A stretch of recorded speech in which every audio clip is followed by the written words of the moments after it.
today I had to do a video. Yeah, powerful moment we are living on.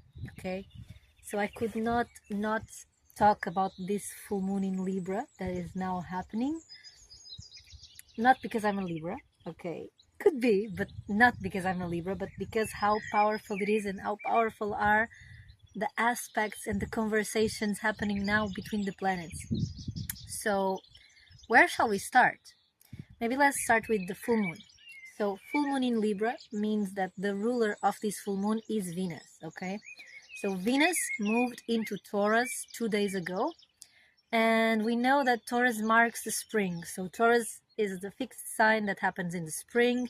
So it has this energy of nature, of green, of ritual, of Gaia, of Mother Nature. So flowers,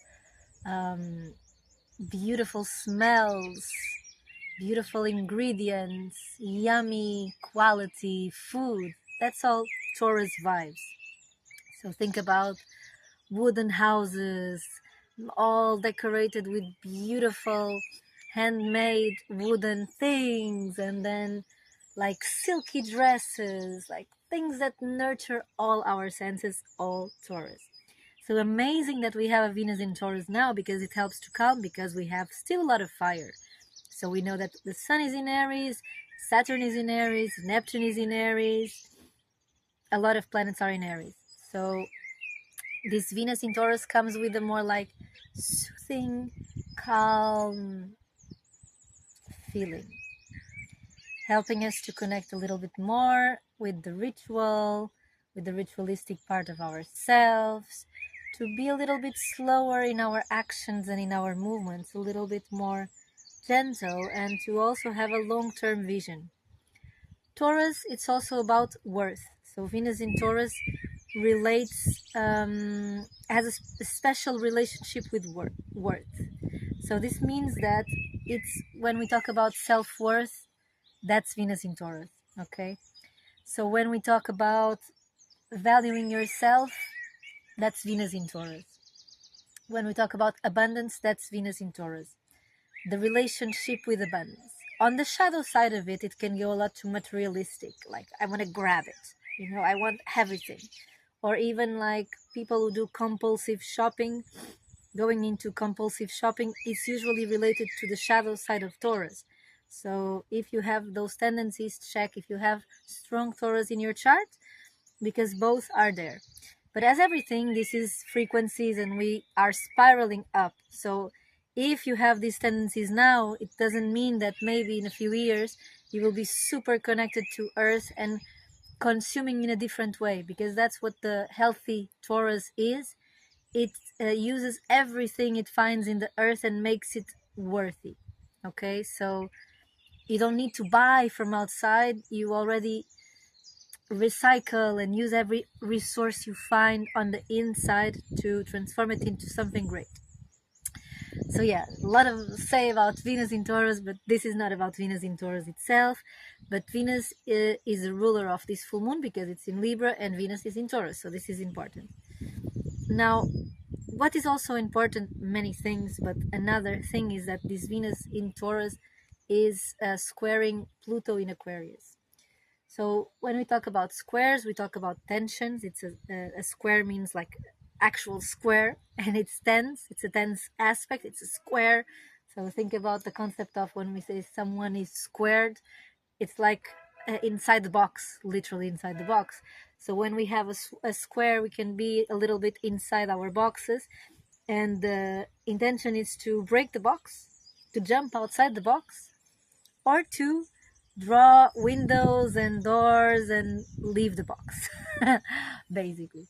So when we have this square between Venus and Pluto, we know that Pluto entered Aquarius the first time after 200 years in March 2023.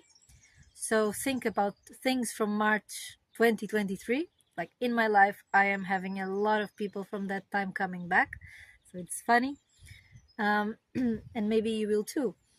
So this is one thing. And when Pluto entered Aquarius, we knew that that was marking a new age. that was marking a new way of being. It was clearing everything that was not aligned in this Aquarian way of living. And of course, remember, when I say these things, there are different levels of frequency for all these energies, okay? So we can talk about the shadow side of Aquarius, which will be like the low frequency level, or we can talk about the high frequency of the Aquarius, which is this interconnectedness, which is this connection to the collective and to serve something greater, and uniting forces and creating beautiful networks of like-minded communities that there is no this is mine, no, this is mine. Like, there is no fights, because we share.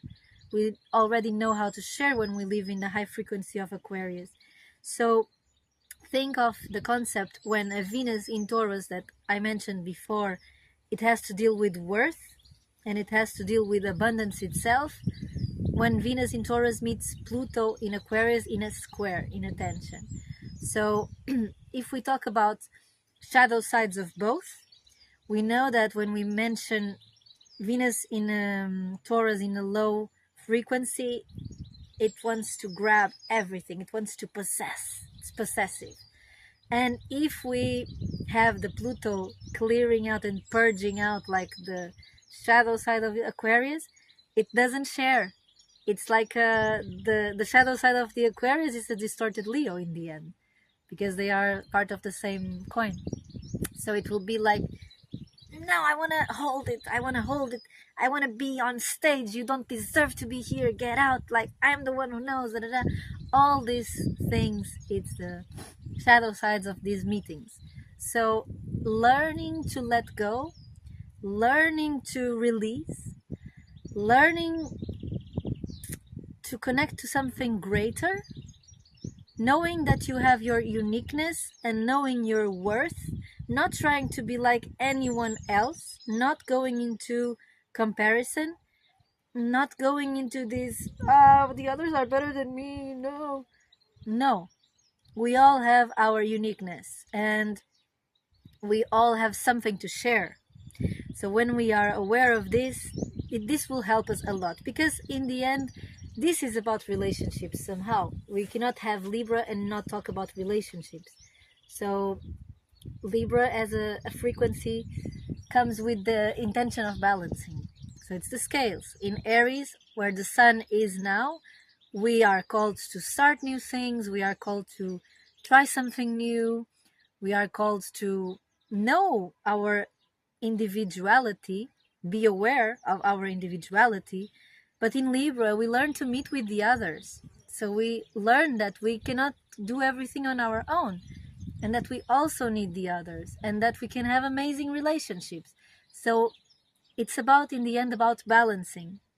But to have balance, we must be able to break power dynamics. And this is what this full moon somehow is about. It's accepting the uniqueness of each individual, also learning how to listen, because that's also very important. And yeah, from there, bringing things into a more harmonious state. So take a moment to observe your relationships in this moment, your relationships in this life. How is your role in these relationships? How do they make you feel? And yeah, see what is not aligned with the highest version, what is not aligned with your higher self, so to say, that you must let go.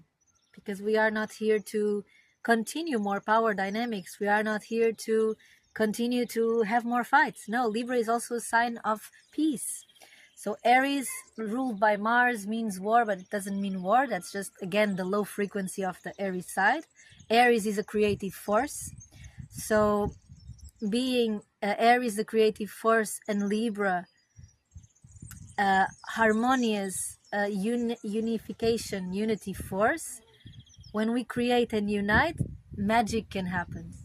But once we want to destroy and we are not honest, then nothing will work. So also here, it's also an invitation to ask where you are not being true to yourself and to invite more truth into your own life, because that is also the shadow side of Libra, is the people pleaser. And so this full moon as a shadow, moon is a shadow, it brings something from the unconscious to the conscious. It can show you where you are not being honest with yourself, especially in your relationships. Are you staying too long in a place that is not worthy for you? Are you allowing something that you don't know it's not good for you? Are you ignoring something that is really good for you? Like, and of course, good is bad, good and bad is relative, but ask yourself these questions. Now, Pluto in Aquarius is there to help you because Pluto represents power.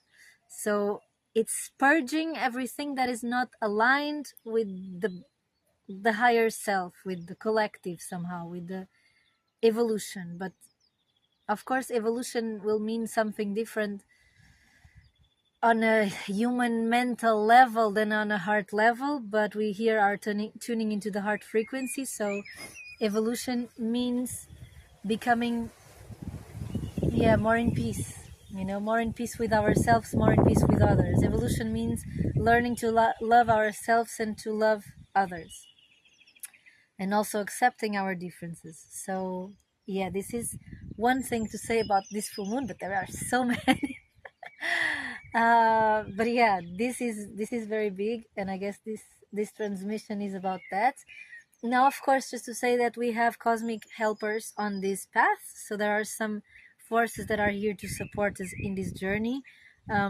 One of them we can say it's Mercury and Jupiter trining. So a trine means an energy flow. Also, Venus will sextile the North Node in the 5th. So that's the peak. So again, another collective help. So basically, I don't want to go into too many like astrological crazy terms because I want to make this accessible for everyone. But just saying that if we are open to receive feedback, if we are open to also see what is happening around us and to meet it with an open heart, then this moment can really shift something. It can take us to the other level.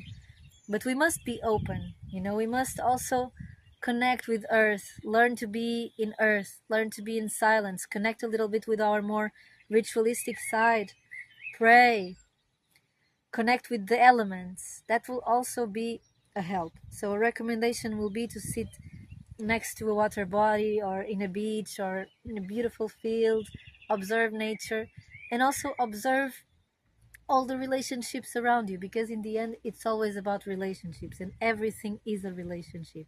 So the concept of Venus, the concept of relationships starts with ourselves, with our how we treat ourselves, with our what we put in our bodies.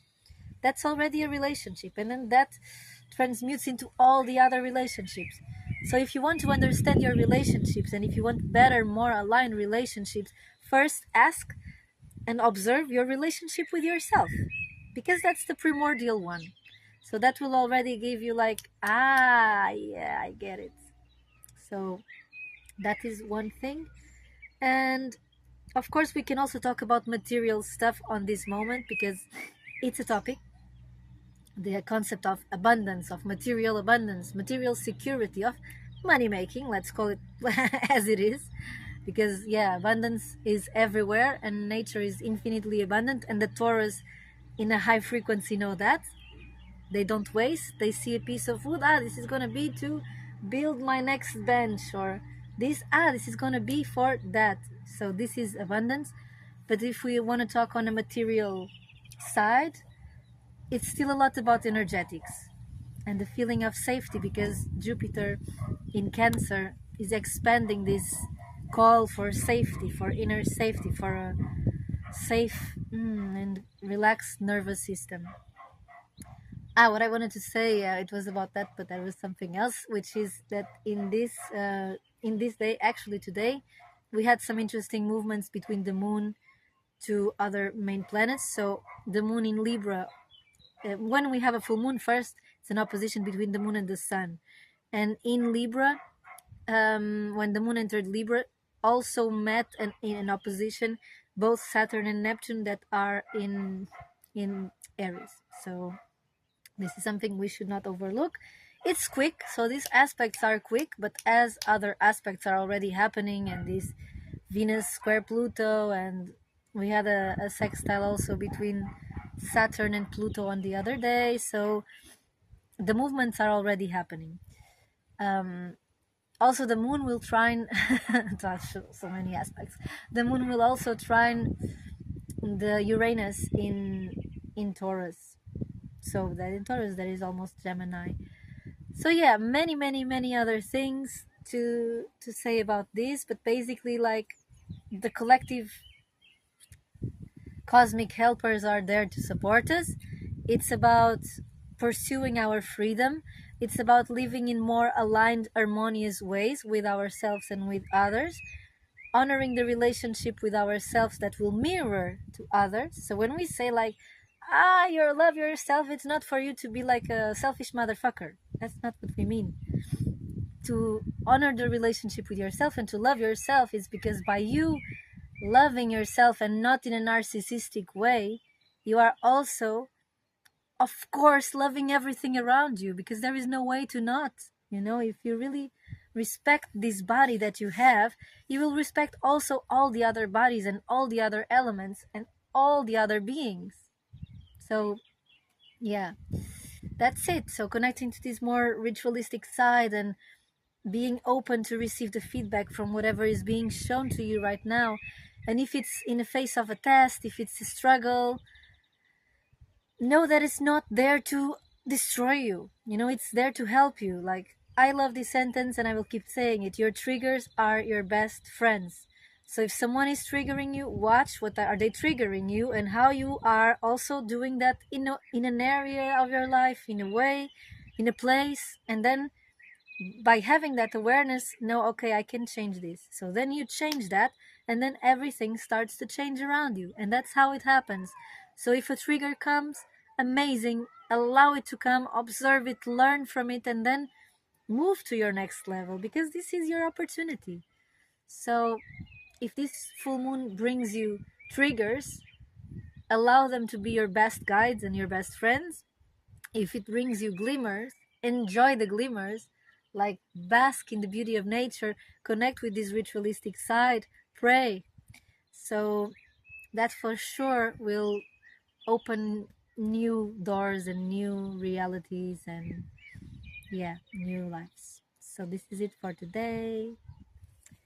Like, share, subscribe, support. I would appreciate that. Bye bye.